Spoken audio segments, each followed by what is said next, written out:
What's up YouTube? This is Derek Garman and today I'm bringing you a shoulder workout. This workout was pretty quick and limited, I'd say, in regards to my own training, but it was a good workout nonetheless. We started off with some Arnold presses today, and I like doing these first because it basically hits all of the deltoid. It's a little bit of the medial head as well as the front head of the deltoid primarily. We started off and we did 4 sets of 8 to 10. I worked up to 50 pounds on these. Next, we got a shoulder giant set, and in this set I did lateral raises, front raises, and rear delt flies. And I like doing all 3 of these at the same time because you get a very good shoulder pump, and it's a good way to just hit every head of the deltoid at the same time. A thing that you might notice that I do when I'm doing the lateral raises is I like to keep the back hand, or like the pinky end of my hand, tilted up, and that puts more stress on the medial head of the deltoid. And then here in a minute, when I move to the rear delt flies, it's really important to focus on the rear delt because it's very easy to turn this into a back or upper trap movement, which is not what you want to be doing, because obviously you're hitting deltoids. And it's all you and me, we'll kiss the sky. Alright, next movement was overhead press, and usually people would do these like towards the beginning or for the very first exercise of a workout. But like I said, I like doing Arnold presses at the very beginning, so I'm doing them now. So I did 3 sets of 8 reps here, and a quick tip on these is to put your head through your arms as soon as possible. It helps keep the weight over your center of gravity, which will improve your strength on that lift. Next we move to rear delt rows, and I use these as a replacement for face pulls or any type of variation of that, because I don't have a pulley system at home, so this is the best I had to do.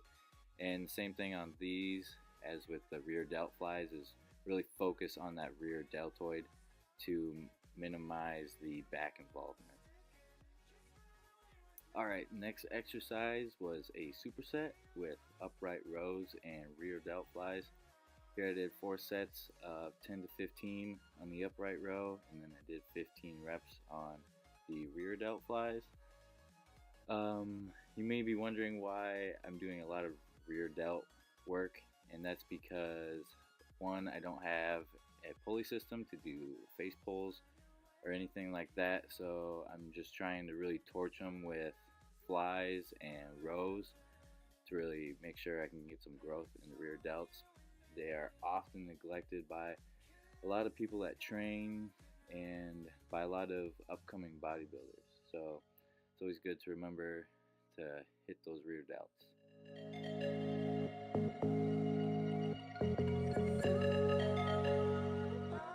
Alright, so this is the next set of the previous exercise I did, and I wanted to include this angle to show you the rear delt.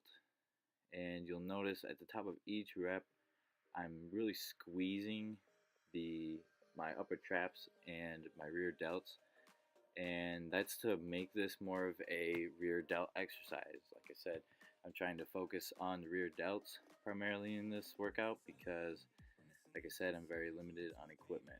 Between the lines, I'll keep my gaze straight ahead as the last stop flies by. No more waiting for the gun to fire, no more walking through revolving doors. I've gone around once, I don't need to go around anymore. Break away, forget your sober case, stop dwelling on empty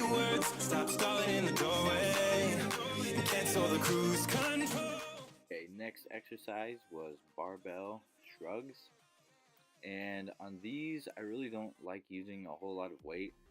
I'd rather do a bunch of reps and get a lot of good quality reps in than try and sling around, 315 pounds for, you know, 10 sloppy reps. So here we did 3 sets of 20 reps. And for most of these exercises, I'm really not too worried about what I'm getting for reps. I'll just go basically until I feel like a good burn in the muscle. And usually that's around, you know, 12, 15 reps. And then I'll just keep going if it feels good. And here, last exercise was dumbbell shrugs. And I actually got this exercise from a magazine I read a while back. It featured Dave Bautista, and if you don't know him, he's got huge traps. Like it almost looks like he has no neck. And he said when he started working out, what he did for shrugs was he'd take the heaviest weight on the rack and just do as many shrugs as he could, move to the next lightest, and just keep going until he got to the end of the rack. So I like calling this running the rack. And here I started off at 80 pounds, and we dropped down 10 pounds each set until I got to 40. Then I dropped down to 35, and then I dropped down to 25. And that's only because, like I said, I'm very limited on equipment, so I don't have every weight of dumbbell. But I like doing this exercise this way because it's really good at forcing the muscle to grow because you're using a lot of progressive overload. And progressive overload, just to touch on the subject because that's a subject for a whole nother video. It's basically forcing the muscle to grow by either overloading it with weight or overloading it with reps. And in this case, we're overloading in reps because every time I fail, I drop down to an easier weight, which allows me to get more reps. And each time I'm really striving for around 10 reps. Sometimes, as you get, there's a certain point where, if I got down to 5s, you could just do it all day, but that's not going to do much for you. So that's why I stopped at 25.